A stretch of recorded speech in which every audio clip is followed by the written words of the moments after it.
Matapang ang naging tugon ng bagong talagang Undersecretary ng Presidential Communications Office, EPCO, at Palace Press Officer na si Atty. Claire Castro sa panibagong viral video na inilabas ng mga DDS vlogger upang umano siya ay mapaalis bilang PCOO Undersecretary.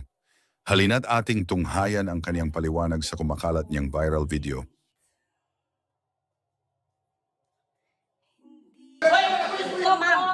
MPD media kayo. Kakampi niya ba yung media? Hindi lang. Ay, ang taga-ABS-CBN po ako. Pasensya na. Tulong lang ako dito. Taga-DCRJ po. Oo, DCRJ. You are? Walang Atty. Claire Castro po. Walang warrant, sir. Kinaladkad sa SM Mall. Walang warrant. Walang ginagawa. Walang complaint.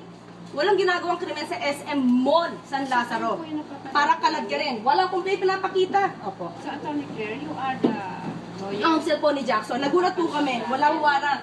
May text po sa amin yung babae na magkita sila sa mall para pag-usapan ang bata. Tapos papahuli. Bakit sila agad nandoon? Frame up? Opo. Frame up ba to? Ba't kayo lahat nandoon? Walang tao dito nung pumunta kami. Dahil nandun nga po kami sa follow-up operation. Follow-up? Anong Yung complaint ko, ma'am, hiningi mo, sabi mo sa akin, confidential. Walang complaint. Paano follow-up? Confidential, ma'am. Kailangan malaman ko rin yung reklamo sa akin, ma'am. Ano dyan? Anong case number? Ipapile pangalan yung kaso. Nakita niyo, ma'am, ipafile pa lang ang kaso. Iniimbestigahan pa lang yung Ipafile pa lang ang kaso para huligan. Walang warrant of arrest. Sandali lang. Walang warrant of arrest. Sir, walang warrant of arrest to. Ma'am. Sir, walang complaint. Dali lang po, ma'am. Walang complaint.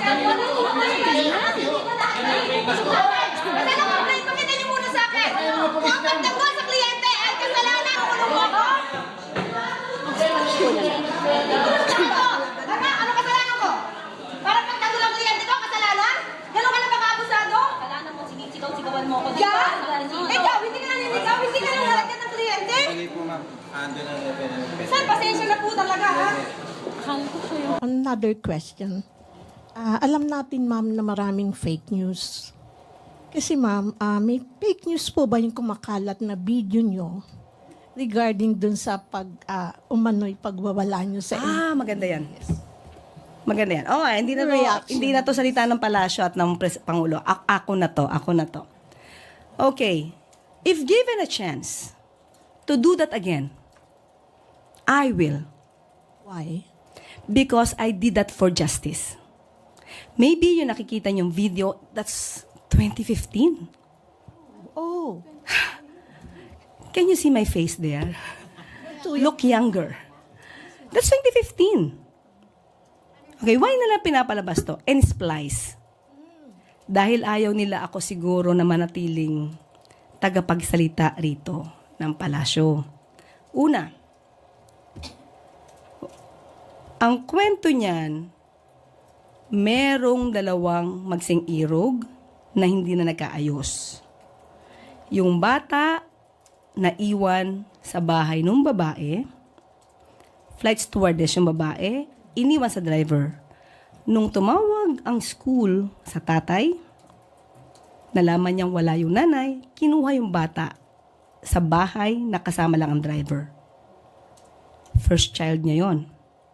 Now, nung dumating yung nanay, nagalit dahil hindi sila okay nung tatay. Now, kausap ko yung babae.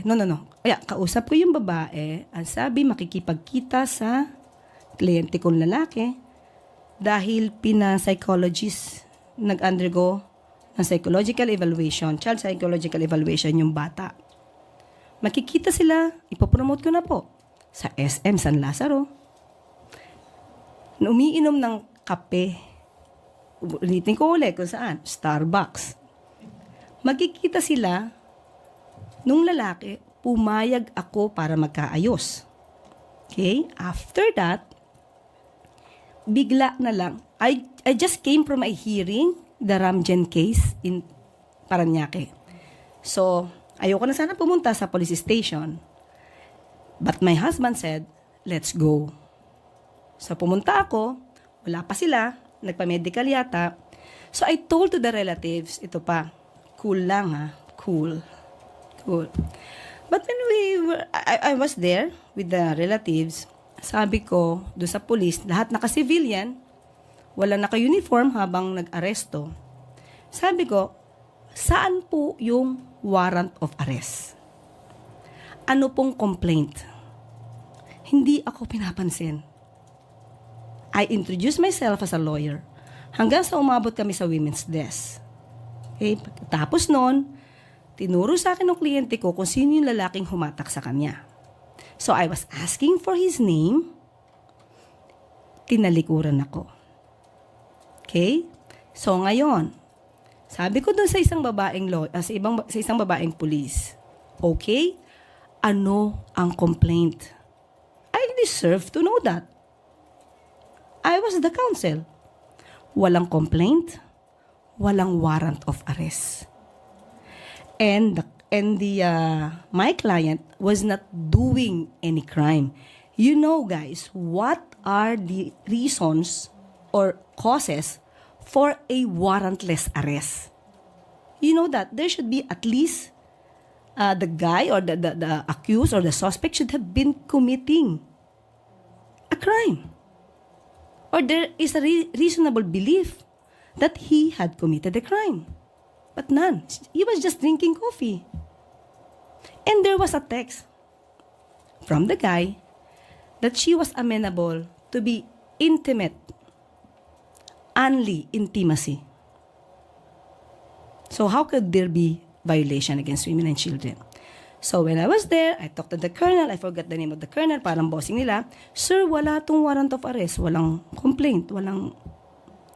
And then, after that, it was not the problem with Inquirer.net at the time. Sino Inquirer dito? Hindi ko alam kung sino yun, ah. Nakalimutan ko yung parang... Hindi niya lahat kinuha yung kwento. She did not even ask me. Nag-viral lang, kinuha niya agad nung ako na ay huhulihin. But before that, I talked to the officers. Sabi ko, sir, walang warrant to.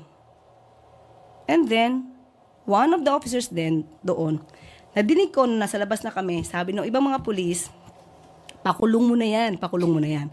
Na-splice to. Na-splice to.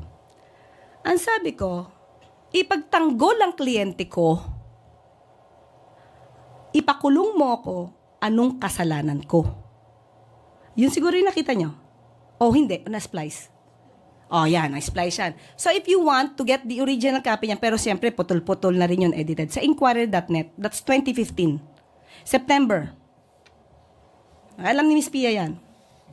Hindi nga ako, wala nga akong penalty at that time sa ABS-CBN, sa DZMM. I was allowed to. Diba? Otherwise, kung meron akong mali, I would not be allowed to go on air. And then after that, yan, that's 2015. Yan ang panoorin nyo, hindi yan splice. Okay? So, at that time, sabi ko, walang warrant of arrest, walang complaint. Doon pa lang sila gagawa ng complaint. So, sabi nung isa, namayapa na isang pulis, sabi niya doon sa pulis na babae, anong gusto mo? Sabi niya, pakulong yan. The problem is, kinulong ako, hindi naman di kulong, it's detained. Dinetain ako, my husband, and my secretary. Why? Kung ako lang naman ang gusto nila, dahil lumaban ako, nangatwiran ako. Di ako lang. Ba't masasama yung asawa ko? Ba't masasama yung secretary ko? Hindi ba? So, hindi yun nakuha ng Inquirer.net. Yan lang. I was not even interviewed. What happened? Diba? And the title. The title. So, umpisa pa lang yan, yung comment pa lang yan, marami nang nag-bash doon sa gumawa ng title. Okay, again, hindi yun iskandalo. That's a fact. It's a fact. So, if you will be my client and you will experience the same, I will do it again and again and again for justice. Nung nandiyan ako, na-detain ako, sabi ko, Okay lang. Parang si Jose Rizal. Hero lang ang dating. So, pampalubag ng loob kasi nandiyan ako di ba? Yan lang po, yan lang. So, wag po kayo maniwala doon sa mga na-splice na video. Say that's the truth. Okay? Ma'am? Yes, ma'am. Yes. Another one. Parang ang haba ng kwento ko doon Ma'am, yung regarding dito, napapaulat na di umano'y kapatid mo si Franz Castro. And then, is this a fake news? Meron daw, this is a part of a demolition job against you. Against me? Yes. Demolition job yung tape na to? Yung video na to? No. Lahat ng lumalabas. Oh, definitely. You can assess that. They want me out. The soonest. Diba? And about Congressman Franz Castro, if ever na naging kamag-anak ko siya, I will be proud. The problem is, hindi So, pa di ba si Fidel Castro ng Cuba, kamag-anak ko? Well, I have a brother, yung tatay ko, pinangalanan siyang Fidel A. Castro. Pero yung taga-Cuba, hindi ko tatay yun. Diba? So, lahat ba ng Castro dito, kamag-anak ko? But if they will acknowledge me as their relative, di okay lang. Diba? Wala namang masama doon.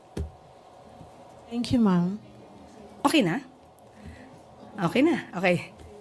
Wala na. Dito nagtatapos ang ating briefing. Maraming salamat Malacanang Press Corps at magandang umaga.